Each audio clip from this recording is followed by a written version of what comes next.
You know, it's funny. I was talking to my neighbor, Mm-hmm. and she's like totally convinced her dog can predict elections. What? Like 3 for 3 so far. Really? Yeah, I don't know if I buy it, but Yeah. it kind of makes you wonder, like, what hidden factors are Mhm. out there that could like totally change things, Absolutely. especially with this crazy close race we've got going on. Yeah, this is So today we are diving deep mm-hmm. into this article about the 2024 election a big one. showdown between Kamala Harris and Donald Trump. Yep. And get this, Okay. national polls are showing them just 1 point apart. Wow, so close. Oh, yeah. Okay. It's a real nail-biter. That 1 percentage point, Right. when we talk about national polls, Right. it paints a broad picture. Yeah. But we really need to think about the Electoral College. I was just going to say Yeah. that the Electoral College, Like a big game board? yeah, it's like a giant game board where each state Uh-huh.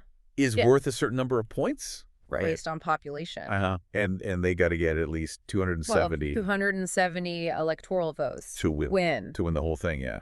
Exactly. And that's why that 1 point difference Right. nationally can be really deceiving. Yeah. Remember back in 2020, Yeah. that polling miss in Wisconsin? Yeah. 9 points. 9 points they were off by. 9 points off. Wow. Shows you that those seemingly small margins Right. can be incredibly deceptive. They can be really misleading. Absolutely. Okay, so national polls, maybe not the best indicator Right, of exactly. who's actually going to Yeah, win. you've got it. So what about those key swing states Right. everyone's talking about? Yeah, swing states, battleground states, Yeah. where the vote could go either way. Uh-huh. They're the real battlegrounds of this election. Right. Right now, Pennsylvania, Yeah. Nevada, Mm-hmm. and North Carolina, Oh, wow. all in a dead heat. So basically both Harris and Trump have a shot, Absolutely. depending on how those states go. It's like a giant political puzzle, Yeah, right? totally. So if polls favor Harris even slightly, Mm-hmm. she could get a win with 292 electoral votes Okay. by holding on to the Democratic strongholds. Right. But if the polls underestimate Trump's support, like they have in the past, As they've done before. he could win with 302 electoral votes. Wow. Yeah. So it's really, really down to the wire. Uh-huh. The article mentions some specific numbers about Yeah. the state-level details. Yeah, it highlights a few crucial points. Okay, what are they? So Harris has a very slight edge in Wisconsin. Okay. Just +1. Plus 1 point. But Trump is leading in Georgia by +1 and Arizona by +3. Oh, wow. That's so interesting. Okay. Yeah. So you mentioned earlier that the polls have been shifting. Right. Okay. So initially they swung towards Trump. Okay. But then in the final days they snapped back to Harris. Wow. Yeah. So could that be like a response to some of the challenges It's possible. that Trump has faced during the campaign? Right. Maybe that's why Harris is gaining ground in places like Mhm. Pennsylvania and Wisconsin?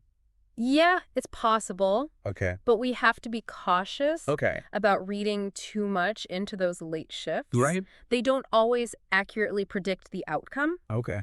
Think of polls like snapshots Okay. of a moment in time. Yeah. But public opinion is always evolving. Oh, changing it. Right, exactly. Okay, so that makes sense. Mm-hmm. A lot can happen between now and Election Day. Absolutely. One thing this article mentions Yeah. is the role of social media Yes. and grassroots movements. Right. How much do you think those things actually influence? That's a great question. Yeah. That political scientists are still trying to understand. Yeah. We know social media has become a powerful tool Right. for campaigns Yeah. to spread their message, mobilize voters. Okay. Think how quickly information, Yeah. accurate or inaccurate, Right. can go viral. And grassroots movements with their passionate volunteers Right. and on-the-ground organizing can have a big impact, Especially in those tight races. especially in close races. So it sounds like while polls give us a general idea, Right.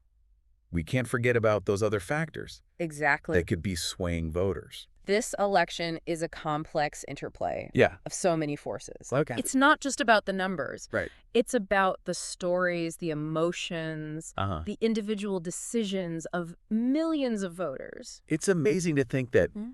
every single vote can make a difference, Right. especially in those tight swing states. Absolutely. And that leads us to a very important question. Okay. Given the polling errors, Yeah. the power of social media, the energy of these grassroots movements, Right. How might all of that Ah, influence the final outcome? yeah, that is a really good question. It's something worth thinking about. It really is food for thought. That's So, listener, this election is far from over. right.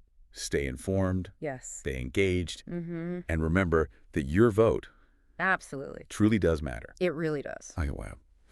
All right, that's it for our deep dive today. Thanks for listening. We'll see you next time. See you later. Bye. Bye.